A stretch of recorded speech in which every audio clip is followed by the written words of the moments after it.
Lesson 5.7 is about roots and zeros. Okay, the book doesn't really specify, but when they say type, they mean how many real and how many imaginary. Okay, so starting on number 1, looks like this is factorable. So that looks like x plus 7 and x minus 3 equals 0. Solving both of these binomials, we get x equals negative 7 or positive 3. So we solved the equation. Now we have to state the number and type of roots. We got 2 roots and they were both real. So I'm going to say 2 real roots. Okay, number 2. So notice for number 1, the degree was 2 and we got 2 roots. For number 2, the degree is 3, so we should get 3 roots. All right, always start by trying to factor. So it looks like we could take out an x. They're also both even numbers. They're also both divisible by 4, so I'm going to take out a 4x first. If I take out a 4x, that would leave 3x squared plus 25.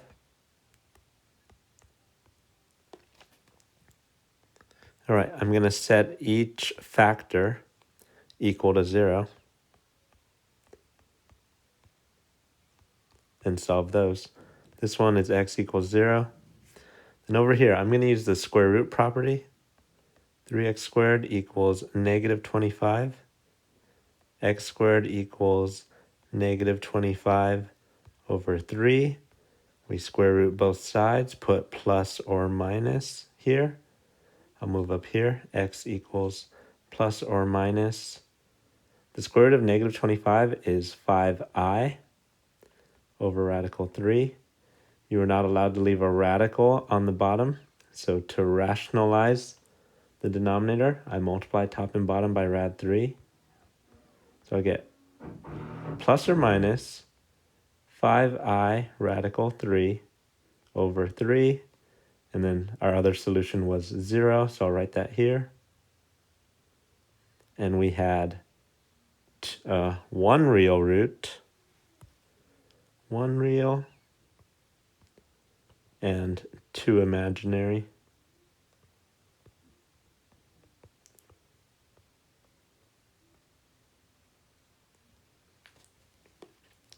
There's 2 imaginary because the plus or minus account for 2 different answers.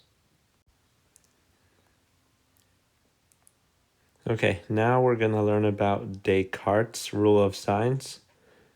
You guys can read it on your own. I will summarize it. So the way you figure out how many positive real zeros there are, look at the original problem and count how many sign changes there are. So the first term is positive. The second term is positive, so we have not changed yet. Then notice it changes to negative, so that's 1 change.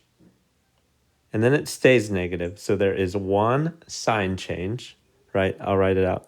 Positive, positive, negative, negative. It only changed once.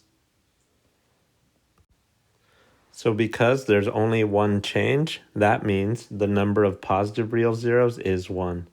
All right, so I actually want you guys to do this, making a table.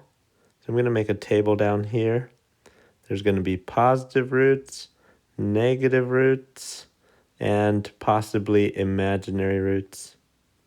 So I have a table down here, and we're going to fill in that table. So we know there's 1 positive real zero. All right, the way you check how many negative real zeros are, you plug in negative x everywhere you see an x. So imagine finding f of negative x. You're plugging in a negative x there, there, and there. So if you plug in negative x for x, the first term would become negative 3x cubed. The second term would stay positive because what's negative x times negative x? It's still positive x squared.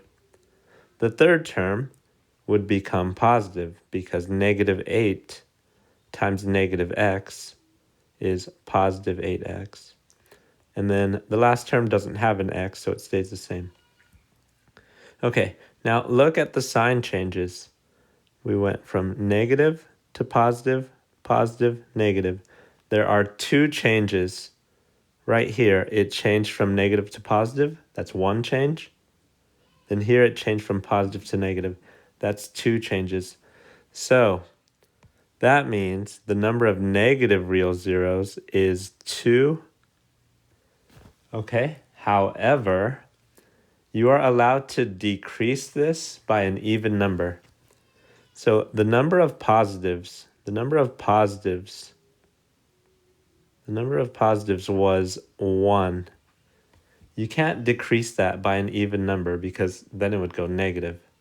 However, the number of negative roots, that was 2. Now, if it's at least 2, you are allowed to decrease it by 2. So the number of negative real zeros is actually 2 or 0. These are the possibilities. So 2 or 0. So the possibilities, there's one positive, and that's the only possibility. There is one positive real zero. Negatives, we found 2, but you're allowed to decrease that by an even number. So we decrease it from 2 to 0, and we can't decrease it again because then we go negative. So positives, there's 1, but negatives, there's 2 or 0. So we could have 1 positive and 2 negative, or we could possibly have 1 positive and 0 negatives. All right, for the imaginary, look at the degree. For the imaginary, the degree is 3, so the total has to be 3 zeros. So for the first row of my table, there's 0 imaginary because the total has to be 3. For the second row, there's 2 imaginaries because, again, the total for the whole row has to be 3. So you can put your answer in the form of a table. That will make it easier for me. Okay, so for number 4, we count the sign changes. Let me make my table. I'll make it over here. Count the sign changes. Positive, negative, imaginary roots. I don't know how many rows we'll need in our table. Okay, so counting the sign changes. Positive, negative, there's one change. There's another change. All right, there are 3 sign changes. So the number of positive roots is either going to be 3 or 1. Remember, however many sign changes you get, you can decrease it by 2. If you got 4 sign changes, then you would say 4 or 2 or 0. Just keep decreasing it by 2 until it doesn't make sense to do so anymore. Okay, so now we have to plug in negative. We have to find what happens if we plug in negative x for all of these. So as you may have noticed, if the degree is odd, it becomes the opposite of what it was. If the degree is even, what happens if you take a negative and raise it to an even power? Well, it goes back to what it was before. So if the exponent is odd, it changes to opposite. If the exponent is even, it ends up staying the same. All right, negative x cubed, degree is odd, or exponent is odd, so that would change. 6x squared, exponent's even, stays the same. All right, so looking at the sign changes, it went negative, negative, positive, positive, negative. So there are two changes. So the number of negative roots is 2 or 0. Okay, so there were two possibilities here. There were two possibilities here. So that actually means there are 4 combinations possible. We could have 3 positive and 2 negative. We could have 3 positive and 0 negative. Or you could have 1 positive and 2 negative. Or you could have 1 positive and 0 negative. Okay, the total is the degree. The total has to be 5. So in the first row, we already have 5. So there's no room for imaginaries. In the second row, we need a 2 if I want the total to be 5. Third row, also need 2 to make the total 5. And then in the last row, we need 4 if we want a total of 5. All right, so here's your answer.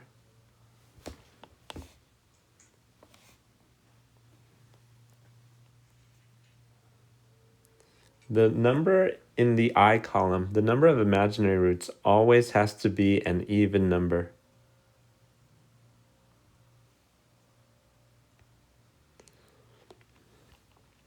Okay, find all zeros of the function.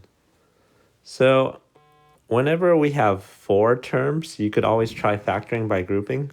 I can tell factoring by grouping will work because the ratio of the first 2 coefficients is the same as the ratio of the second 2 coefficients.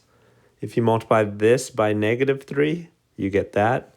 If you multiply this by -3, you get that. So factoring by grouping is going to work. So let's do factoring by grouping for this one. From the first group, I can take out x squared. From the second group, I can take out a positive 4. And they want us to find the 0, so I equal this to 0. Rearrange it, x squared plus 4, x minus 3. Set each factor equal to 0. We get x equals 3 here. If x squared equals -4, x equals plus or minus 2i. So we got 3 solutions. The number of solutions should equal the degree. Okay, for number 6, it is not factorable by grouping. I could tell by the ratios. If I multiply this by -10, I get that. However, this is not a ratio of 1 to -10. If this 34 was a positive 4, then grouping would work. Okay, so what we have to do actually is guess what the roots are. Since it's not factorable, we have to guess. And so we'll learn how to guess a little bit more tomorrow or in the next lesson. We learned a little bit of how to guess. So first thing I want to look at is how many positive roots are there? Looks like the sign changes. It goes positive, negative, positive, negative. That's 3 changes. The beginning doesn't count as a change. So it went positive to negative, that's 1 change. Then negative to positive, and then positive to negative. So 3 changes. So the number of positive is 3 or 1. The number of negative, so if I plug in negative a for every a, the first term would become negative. The second term would stay negative. The third term would become negative. And the constant stays negative. Anything with an odd exponent will change. Anything with an even exponent will stay the same. So what that tells me, because there are no sign changes, there are no negative roots. So what you should do is you should guess positive numbers as your roots. So I'm going to set up synthetic division. 1, negative 10, 34, negative 40. Let's imagine plugging in 1. If I plugged in 1, 1 minus 10 is negative 9. All right. I don't think 1's going to work. Maybe let's try 2. And I don't want to do 2 in my head, so I'll actually write it down. Let's plug in 2 and see if it works.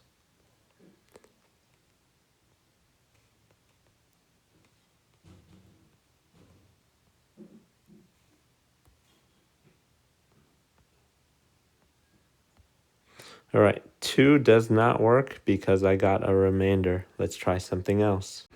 Okay, the next number I'm going to guess is 4. You will learn in the very near future that if there are roots that are integers, they have to be factors of the last number. So factors of 40. That's the reason I'm not trying 3. 3 doesn't go into 40, so 3 cannot be a rational root of this function. All right, so let's try 4. And if I try 4, I get 1, 4, negative 6, negative 24, 10, 40, and 0. Okay, so let's not forget about this root that we found. So don't forget that we found one root already, it's 4. But now we have to find the other roots. We know there's a total of 3 because the degree is 3. All right, so I need to solve this guy. X squared minus 6x plus 10 equals 0. That does not appear to be factorable. So let's try something we haven't done in a while. Let's try completing the square. If I complete the square, I would add 9 to both sides. X minus 3 squared equals negative 1, square root both sides, plus or minus over here, x minus 3 equals plus or minus I. So x equals 3 plus or minus I. And let's not forget the solution we found earlier, positive 4. Okay, moving on to the back side. Okay, for number 7, they want a polynomial function, so you're going to start with f of x equals. Then we've done something like this before. You're going to multiply out the factors that go with these roots. So negative 3 would come from x plus 3. Negative 5 would come from x plus 5. And 1 would come from x minus 1. And now you have to multiply it out. So I'll leave this one alone. And I'll multiply the other two together first. That would be x squared minus x and plus 5x make plus 4x and minus 5. All right, now I'm going to multiply these together. So I'll distribute the x to the trinomial. So I'm doing this first. X cubed plus 4x squared minus 5x. Now I'm going to distribute the 3. And I'll write it underneath. Plus 3x squared plus 12x minus 15. So f of x equals x cubed plus 7x squared plus 7x minus 15.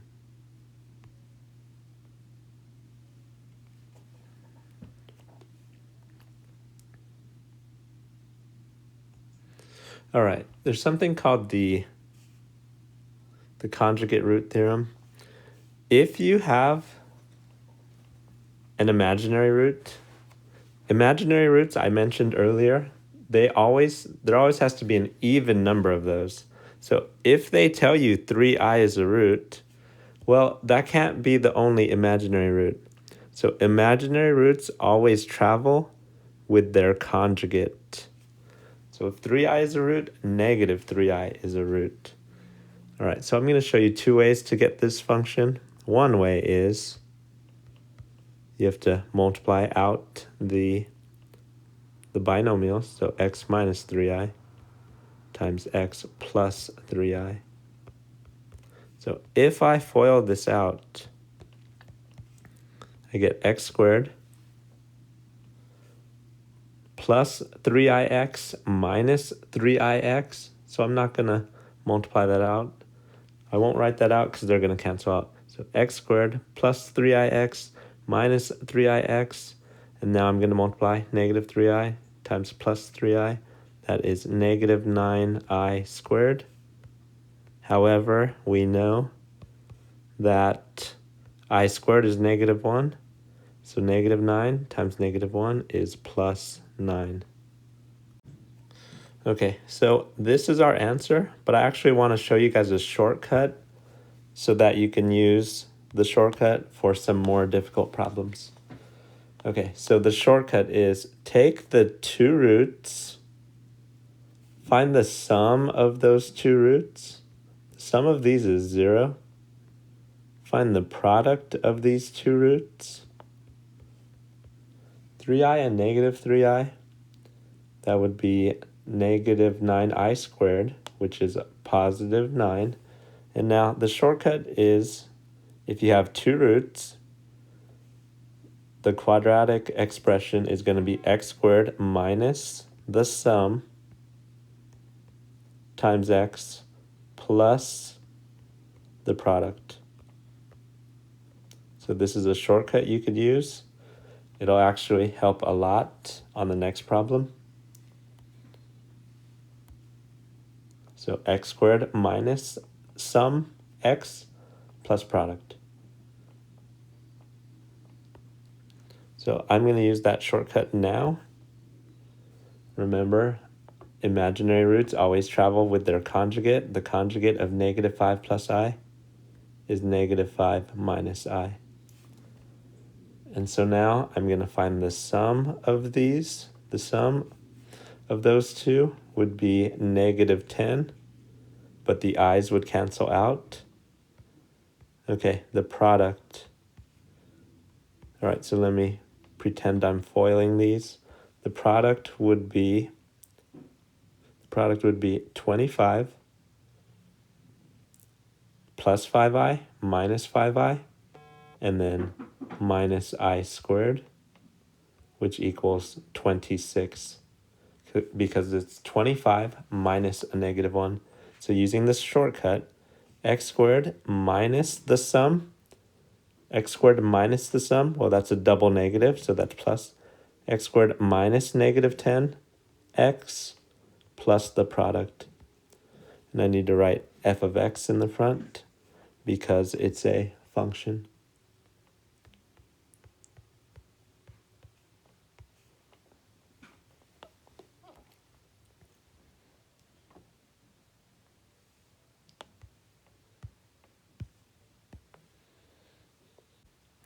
Okay, for number 10, I'm going to write the binomial x plus 1 for the first root. However, I'm going to do the shortcut for these. So the shortcut is good when you have two roots that are kind of ugly. So either with radicals or with imaginary roots.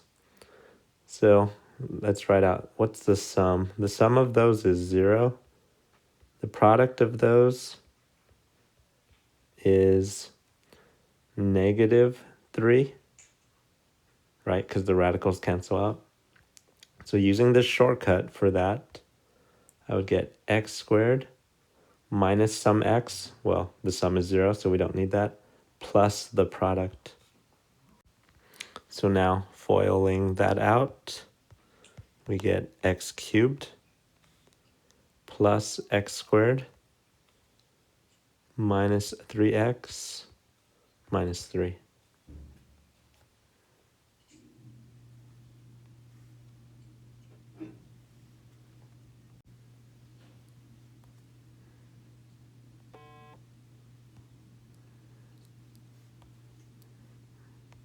Okay, remember that imaginary roots always travel with their conjugate, so negative I and negative 5I will be joining us. Let's see, the sum here is 0. The product is negative I squared, which is positive 1. So this is the sum. This is the product, sum and product. All right, for the other one, the sum and the product, sum is 0. The product is negative 25I squared, which would be positive 25. So I'm going to do two shortcuts at once. So this is going to be x squared minus 0x plus product. The second one's going to be x squared minus 0x plus product. And now I'm going to FOIL this. X to the fourth. All right, so we're going to have 25x squared and 1x squared. So that's 26x squared plus 25.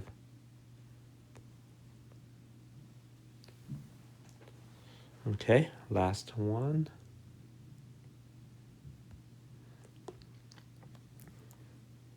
So again, imaginary roots always travel with their conjugate.